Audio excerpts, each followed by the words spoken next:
Ever notice how the people who smile the most around you are often the ones plotting against you behind your back? Carl Jung warned us, everything that irritates us about others can lead us to an understanding of ourselves. But what he didn't tell you is this: when someone is secretly intimidated by you, they don't attack you directly. They disarm you with fake warmth while sabotaging your power in the shadows. Most people think intimidation looks like fear. It doesn't. Real intimidation wears a mask, a friendship, admiration, even love. And if you can't read the signs, you'll mistake your greatest threats for your closest allies. Here's what most self-help gurus woe and tell you. The closer someone gets to you while secretly fearing your power, the more dangerous they become. They study your vulnerabilities. They memorize your patterns. They wait for the perfect moment to strike. Today, we're diving into shadow psychology. To decode the 5 hidden signs someone is secretly intimidated by you. By the end of this, you'll never misread power dynamics again. You'll see the traps before you step in them. You'll recognize the wolves in sheep's clothing. Let's begin. 1. The compliment trap. You take every compliment at face value. You think praise means respect. When someone tells you you're so smart or you're incredibly talented, you feel validated. You lower your guard. You trust them. Intimidated people weaponize compliments to disarm you. They shower you with flattery, not because they admire you, but because they need to neutralize the threat you represent. Every compliment is a sedative, designed to keep you complacent while they maneuver around you. Machiavelli wrote in The Prince, "Men are so simple and so subject to present necessities, that he who seeks to deceive will always find someone who will allow himself to be deceived." This tactic exploits what psychologists call cognitive dissonance reduction. When someone praises you, your brain creates a positive association with that person. You think, they see my value, therefore they're on my side? But here's the trap. Your brain confuses recognition with alliance. Freud identified this as a defense mechanism called reaction formation, where someone expresses the opposite of their true feelings to manage internal conflict. They feel threatened by you, but expressing that directly would expose their weakness. So they overcompensate with excessive praise. The intimidated person is managing 2 competing realities. They recognize your power, which triggers their insecurity. And they need to maintain social proximity to you to monitor the threat. Compliments solve both problems. They get to stay close while keeping you off balance. Picture this. You're in a team meeting. You've just presented a strategy that could revolutionize your department. As you finish, a colleague, let's call him Marcus, immediately says, "Wow, that's brilliant. You're always so innovative." Everyone nods. You feel acknowledged. The meeting ends. 2 days later, you discover Marcus sent an email to leadership questioning the risks of your approach. He didn't copy you. He framed it as concern for the team, but the subtext was clear. Your idea is reckless. When you confront him, he acts confused. "I was just playing devil's advocate. I think you're incredibly talented. I said that in the meeting, remember?" Here's what happened beneath the surface. Marcus felt threatened the moment you presented. Your idea made his contributions look ordinary, but he couldn't attack you directly in front of the team. That would expose his insecurity. So he praised you publicly to establish credibility, then undermined you privately, where it actually mattered. The compliment wasn't support. It was camouflage. What to do? Track the pattern, not the words. Does their praise ever translate into tangible support? Do they advocate for you when it costs them something? Create a praise-to-action ratio. If someone compliments you 10 times, but never backs you up when it matters, you've identified the pattern. Respond to compliments with strategic questions. Thank you. What specifically stood out to you? Watch them struggle to provide details. Genuine admiration is specific. Weaponized flattery is vague. What not to do. Don't confront them about being fake. They'll gaslight you, and you'll look paranoid. Don't return the compliments hoping to build genuine connection. You're just feeding the dynamic. Don't share your vulnerabilities with them, thinking their praise means safety. You're handing them ammunition. Machiavelli observed this exact pattern in Renaissance courts. Advisors who felt threatened by rising favorites would shower them with public praise while privately poisoning the prince's perception. The praise served two purposes. It made the advisor appear magnanimous, securing their own position, and it lulled the target into complacency. The ones who survived weren't the most talented. They were the ones who learned to distinguish between genuine recognition and strategic flattery. Their compliments feel hollow. There's no specificity, no follow-through, just empty words designed to keep you complacent. They praise you in private, but never amplify your wins in public. They call you talented, but never recommend you for opportunities. I see through false praise. I trust patterns, not words. 2. The invisible exclusion. You assume you weren't invited because it wasn't important. You tell yourself it's not personal. Maybe they forgot. Maybe you were busy. Maybe it was just an oversight. Intimidated people exclude you strategically. They create inner circles where you're deliberately left out, not because you're unworthy, but because your presence shifts the power balance. Every room you're not in is a room where they can control the narrative about you. Nietzsche understood this. The individual has always had to struggle to keep from being overwhelmed by the tribe. This exploits social proof theory and in-group bias. Humans are tribal creatures. We derive status from belonging. When you're repeatedly excluded, two things happen psychologically. First, you begin to question your value. Why wasn't I invited? What's wrong with me? This self-doubt is exactly what they want. It shifts your focus from their insecurity to your perceived inadequacy. Second, the group that excludes you begins to bond over your absence. Social psychology research shows that groups strengthen cohesion through shared exclusion of outsiders. You become the other that unifies them. Jung called this shadow projection. The group projects their collective insecurity onto you, then excludes you to avoid confronting it. Your power reminds them of what they lack. So removing you from the space removes the mirror. Imagine you work in a creative agency. For months, your team has had weekly brainstorming sessions. You've attended every one. Your ideas have shaped multiple successful campaigns. Then suddenly, the meetings disappear from your calendar. You ask your manager, Sarah. She says, "Oh, we're just doing informal check-ins now. Nothing structured." But 3 weeks later, you overhear the colleagues discussing yesterday's brainstorm session. You weren't there? You weren't told?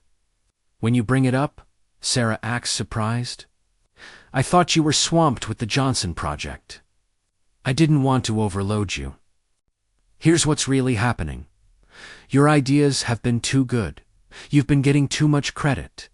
Sarah feels threatened because leadership has started noticing you more than her. So she's systematically excluding you from the spaces where influence is built. The exclusion isn't about your workload. It's about her insecurity. By removing you from brainstorm sessions, she controls which ideas reach leadership and who gets credit. She's not protecting you from overwork. She's protecting herself from your competence. What to do? Document the pattern. Screenshot missing calendar invites. Note when you discover exclusions. Build evidence, not emotion. Create your own parallel circles of influence. If they're excluding you from their spaces, build spaces where you're the center. Address it once, directly, without emotion.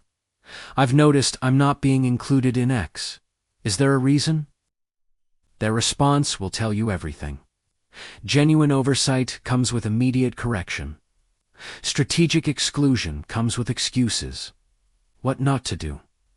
Don't beg for inclusion. You're validating their power move.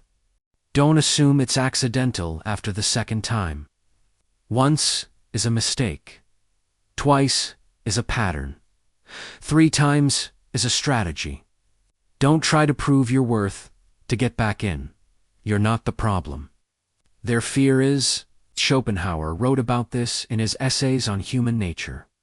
He observed that mediocre minds form alliances specifically to exclude superior ones. The exclusion isn't personal, it's protective. They know that in your presence, their limitations become obvious. He noted, talent hits a target no one else can hit. Genius hits a target no one else can see. You're hitting targets others can't even perceive. They don't invite you to the shooting range. They change the location and don't tell you. It's a sign. You're included in public settings where they need to maintain appearances, but excluded from private gatherings where real influence is built. You're invited to the company-wide meeting, but not the pre-meeting, where decisions are actually made. Affirmation. My absence from their circle is proof of my power, not my weakness. 3. The mirroring sabotage. You think imitation is flattery. You're flattered when they copy your style, your ideas, your strategies. You see it as validation. You might even mentor them, thinking they genuinely want to learn from you. Intimidated people don't mirror you to honor you. They mirror you to replace you. They study your strengths, replicate them, then position themselves as the better version of what you represent. Every time they copy you, they're not celebrating you, they're erasing you. Schopenhauer warned, all truth passes through 3 stages. First, it is ridiculed. Second, it is violently opposed. Third, it is accepted as being self-evident. This tactic weaponizes social learning theory and competitive mimicry. In nature, when a weaker animal encounters a stronger one, it has 2 options: submit or compete. Intimidated people choose a third option: replicate.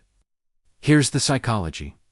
They recognize your power comes from specific behaviors, language patterns, or strategies.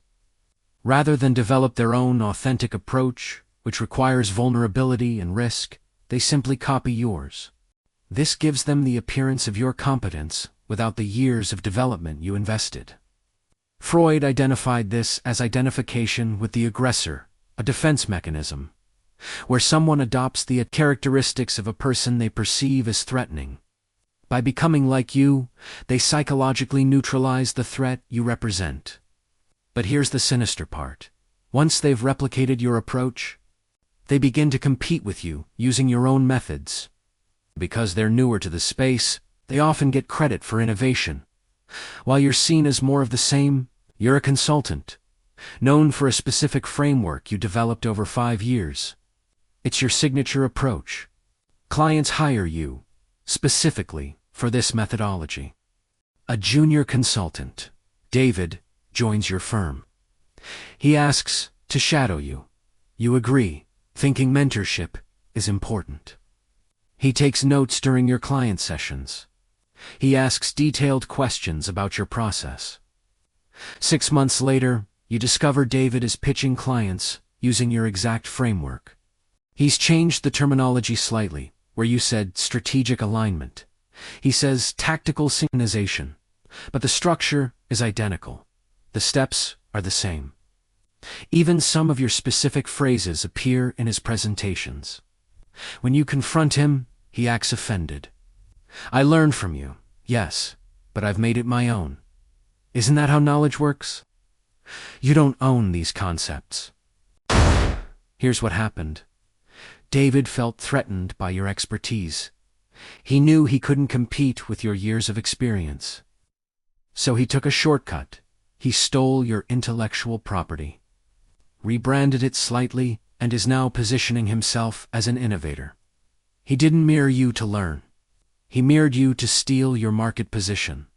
The mirroring wasn't flattery. It was strategic theft. What to do? Protect your intellectual property. Don't share your complete methodology with people who haven't earned deep trust.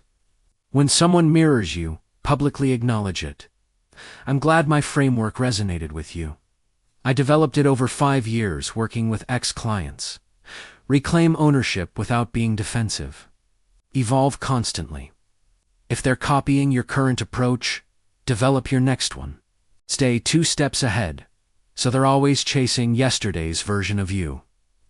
Document your work with tiny stumps, blog posts, dated presentations, client testimonials that establish you as the originator. What not to do. Don't stop innovating out of fear of being copied. That hands them the power.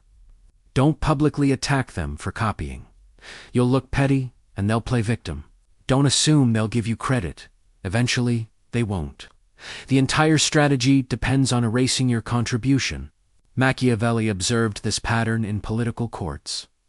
When a prince's advisor became too influential, rivals wouldn't attack him directly. Instead, they'd adopt his counsel style, his language, even his policy recommendations, but present them as their own insights. The goal wasn't just to diminish the advisor's influence. It was to make him redundant. If multiple people could offer the same wisdom, why keep the original? The prince would often dismiss the originator, believing he had multiple sources for the same insight, not realizing he was hearing echoes of one voice. They suddenly adopt your vocabulary, your mannerisms, your approach, but never acknowledge where it came from. They present your ideas in meetings as if they discovered them independently. When others notice the similarity, they deflect. Great minds think alike, I guess. Affirmation: I am the original. Imitation reveals their fear, not their respect. 4. The passive-aggressive questioning. You think they're just curious? You answer their questions openly, believing they want to learn from you. You see their inquiries as engagement, maybe even respect. You give detailed explanations, hoping to help them understand your thinking. Intimidated people don't ask questions to understand you. They ask questions to undermine you. Every inquiry is a probe for weakness. Every conversation, a reconnaissance mission.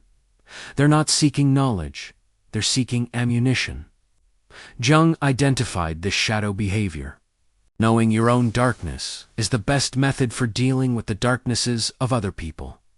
This exploits the Socratic method weaponized. Questions appear neutral, even helpful. But strategic questioning serves 3 psychological purposes. First, it plants seeds of doubt. When someone repeatedly asks, "Are you sure?"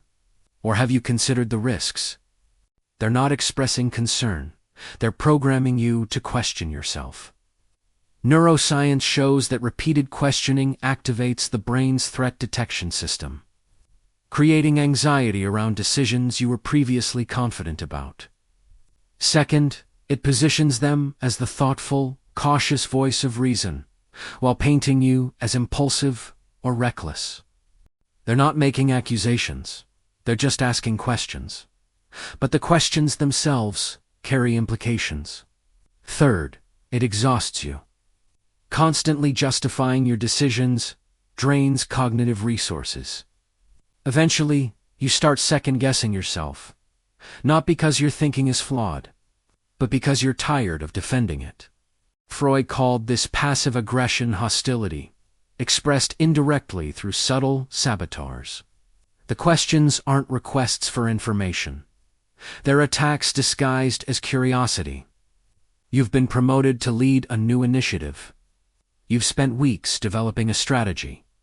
You present it to your team.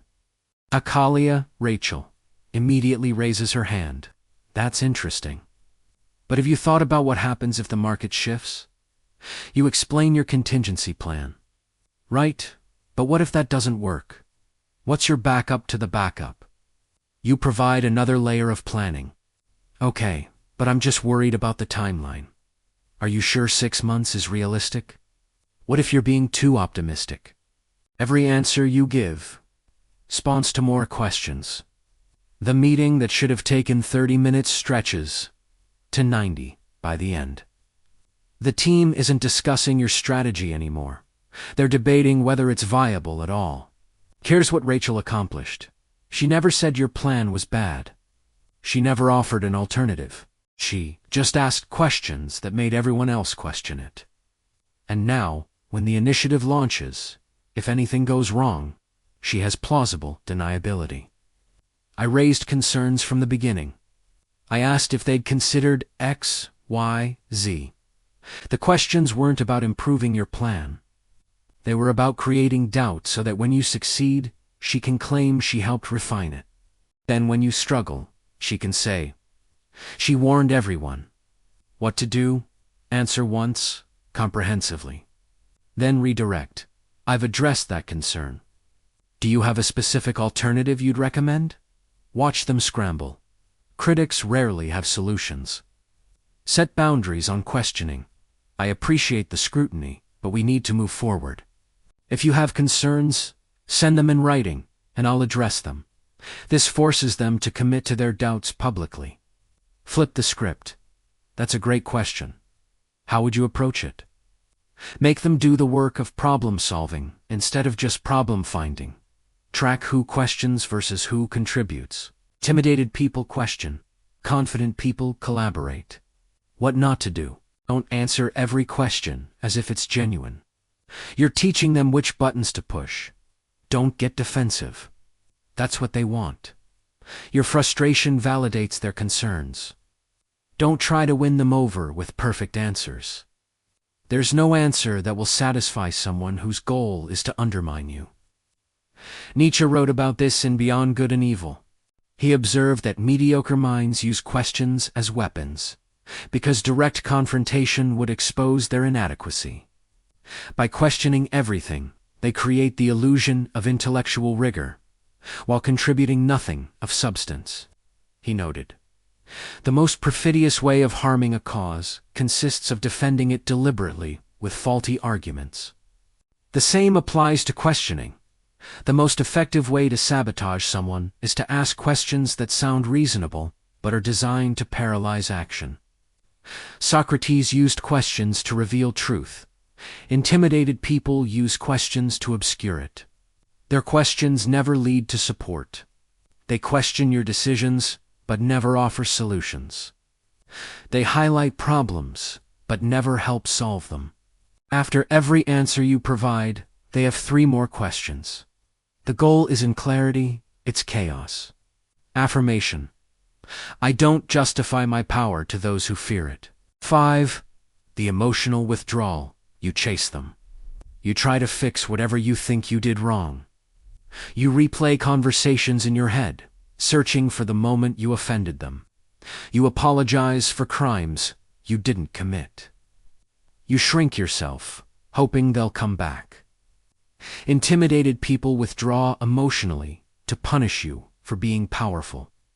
They go cold, not because you hurt them, but because your presence reminds them of their own inadequacy. The withdrawal is a power play. They retesting whether you compromise yourself to regain their approval. Freud understood this defense mechanism. Unexpressed emotions will never die. They are buried alive and will come forth later in uglier ways. This weaponizes intermittent reinforcement, one of the most powerful psychological conditioning tools. When someone withdraws unpredictably, your brain becomes hypervigilant, constantly scanning for signs of their approval or disapproval. Here's the neuroscience. Inconsistent emotional availability activates the same reward pathways as gambling. You got their warmth before, so your brain believes you can get it again. You just need to figure out the right behavior. This keeps you focused on them instead of your own path. The withdrawal also exploits rejection sensitivity. Humans are wired for connection. When someone pulls away, especially someone who was previously close, it triggers primitive survival fears. We evolved in tribes where exclusion meant death. Your brain doesn't distinguish between social rejection and physical threat. Jung identified this as shadow manipulation, using someone's need for connection as a control mechanism. The intimidated person knows you're powerful, but they've found your weakness. You care about maintaining relationships. So they withdraw to remind you that your power comes at a social cost. You've been friends with someone for years. Let's call her Jennifer. You talk daily. You support each other. The relationship feels solid. Then you get a major promotion. You share the news excitedly. Jennifer congratulates you, but something shifts. Her texts become shorter. She stops initiating conversations. When you suggest getting together, she's suddenly really busy. You ask if everything's okay? Yeah, of course. Just a lot going on. But the distance remains. Weeks pass. You see her posting on social media. Clearly not too busy to socialize. Just too busy for you. You start questioning yourself. Did I brag too much about the promotion? Did I not ask enough about her life? What did I do wrong? Here's what's actually happening. Your success triggered Jennifer's insecurity. She's been stuck in her career while you're advancing. Being around you now feels like looking in a mirror that reflects what she hasn't achieved. The withdrawal isn't about something you did, it's about what you represent. But here's the manipulation. By withdrawing without explanation, she's training you to associate your success with loss. She's teaching you that stepping into your power costs you relationships. And if you're not careful, you'll start dimming your light to keep people comfortable. What to do? Recognize the pattern immediately. Withdrawal that coincides with your success is never about you, it's about their fear. Give them space without chasing. Say once, I've noticed you've been distant. I'm here if you want to talk, but I'm not going to chase you. Then stop reaching out. Invest in relationships with people who celebrate your wins, not punish you for them. Your real circle expands as you rise, not shrinks. Journal the timeline. When did they withdraw? What had just happened in your life? The pattern will reveal the truth. What not to do. Don't shrink yourself to get them back. You're teaching them that withdrawal works. Don't over-explain or apologize for your success. I'm sorry I got promoted is a sentence that should never exist. Don't wait for them to come around. People who withdraw when you rise will withdraw every time you level up. That's not friendship. That's conditional approval. Schopenhauer wrote extensively about this in his essays on human nature. He observed that people tolerate your presence when you're equal or beneath them. But the moment you rise above, they experience what he called existential envy. Your success becomes a mirror reflecting their stagnation. He noted, we forfeit 3/4 of ourselves in order to be like other people. The people who withdraw when you succeed are asking you to forfeit yourself to maintain their comfort. True allies never make that demand. Marcus Aurelius, the Stoic emperor, understood this. The object of life is not to be on the side of the majority, but to escape finding oneself in the ranks of the insane. Sometimes the price of sanity is solitude. Sometimes the cost of power is losing people who were never really with you. The withdrawal happens right after you achieve something. Right after you're praised, right after you step into your power. They were present when you were struggling, but absent when you're thriving. Their support was conditional on your limitation. Affirmation. Their discomfort with my light is not my responsibility to dim. You already know the truth. You've felt it in your gut every time someone smiled too wide, praised too much, or pulled away too suddenly. You've been reading the signs all along. You just needed permission to trust what you see. Shadow psychology isn't about paranoia. It's about precision.